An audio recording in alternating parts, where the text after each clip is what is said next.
नमस्कार। केरल में जितना क्रिश्चियन पॉपुलेशन है उतना ही मुस्लिम पॉपुलेशन भी है। 18% क्रिश्चियन है और करीब 27% मुस्लिम आबादी है। इसी वजह से आरएसएस ने वहाँ पर अपने कदम जमाने शुरू किए 1980 के आसपास और महिलाओं के इश्यूज उठाने शुरू किए। पद्मनाभ स्वामी मंदिर में प्रवेश को लेकर जो घटनाएं हुई अभी हाल में, उनको जिस तरह से राष्ट्रीय चैनल में उछाला गया है और वह इसी वजह से किया गया और यह आने वाले तूफान का संकेत मानी जा सकती थी। पीएफआई पर बैन की बात 2012 में शुरू हुई थी, लेकिन हमारे देश में जिस तरह से डिसीजन लिए जाते हैं और इनमें जितना वक्त लगता है, उस वजह से जो 8-10 वर्षों का गैप आया उसमें पीएफआई बहुत मजबूत हो गई है और वह साउथ से बाहर निकलकर राष्ट्रीय स्तर पर अब सक्रिय हो गई है। आइए पहले पीएफआई का थोड़ा सा इतिहास जान लें। पीएफआई यानी पॉपुलर फ्रंट ऑफ इंडिया, इसके राष्ट्रीय अध्यक्ष हैं ओएसएम सलाम और दिल्ली के अध्यक्ष हैं परवेज़ अहमद। दिल्ली अपने आप में एक इम्पॉर्टेंट जगह होती है। ओएसएम सलाम केरल में बिजली विभाग के कर्मचारी थे।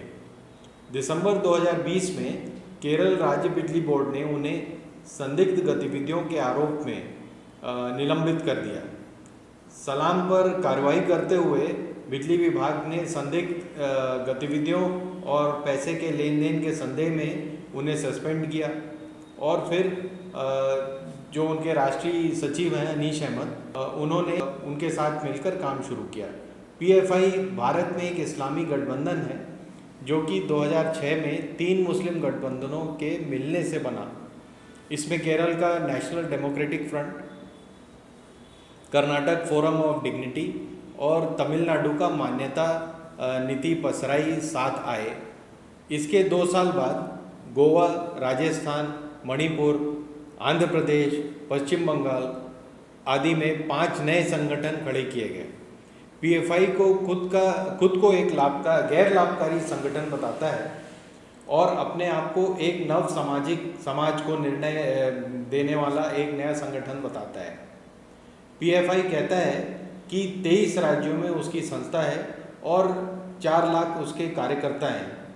इसके साथ साथ ही उनके 3 साथी संगठन भी बैन हो गए जो स्टूडेंट पॉलिटिक्स और मजदूरों की पॉलिटिक्स से संबंधित हैं। पीएफआई अभी तक गैर कानूनी हत्या करना, आतंकी ट्रेनिंग देना, जबरन धन परिवर्तन कराना और हेट स्पीच वगैरह के मामलों में उसे बैन किया गया है। लेकिन सबसे खतरनाक मामला जो है वो है मनी लॉन्ड्रिंग का। बताया जाता है कि पीएफआई 27 मामलों में सीधा इनका कनेक्शन है मनी लॉन्ड्रिंग से। पीछे इनके सीपीएम और आरएसएस दोनों के कार्यकर्ताओं को मारने का आरोप इन पर लग चुका है। पीएफआई की इस तरह की आतंकी गतिविधियों को देखते हुए अब केंद्र सरकार ने पीएफआई पर 5 साल का बैन लगा दिया है। इसी सिलसिले में जो 22 सितंबर को ईडी और एनआईए ने 15 राज्यों में जो रेड की थी, उनमें अलग अलग 106 लोगों को गिरफ्तार किया। टेरर फंडिंग से लेकर मनी लॉन्ड्रिंग तक के मामले इन पर दर्ज किए गए हैं। दिल्ली में एनआईए ने पीएफआई के राष्ट्रीय अध्यक्ष ओएसएम सलाम और दिल्ली के अध्यक्ष परवेज़ अहमद को भी गिरफ्तार किया। अब थोड़ा जान लें कि ये ओएसएम सलाम का बैकग्राउंड क्या है।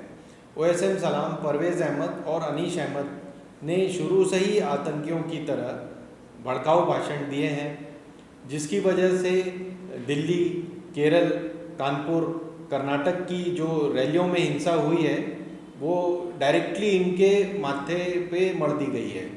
और अगर आप इनके भाषण देखें तो आपको खुद भी समझ में आएगा कि ये किस तरह की हिंदुत्व या हिंदू विरोधी बातें करते रहते हैं। असल में ये गवर्नमेंट मैसेज दे रहा है, कि we don't problem popular front से नहीं, आपको असल प्रॉब्लम यह है क्योंकि पॉपुलर फ्रंट एक मुसलमानों की बनाई हुई तंजीम है। यह आपको असल प्रॉब्लम। यही लिबरल्स और सेक्युलर्स आकर कहते हैं नहीं, पॉपुलर फ्रंट के ऊपर एलिगेशन है, हम पॉपुलर फ्रंट के साथ काम नहीं कर सकते। आप सीपीएम के साथ काम कर सकते हैं।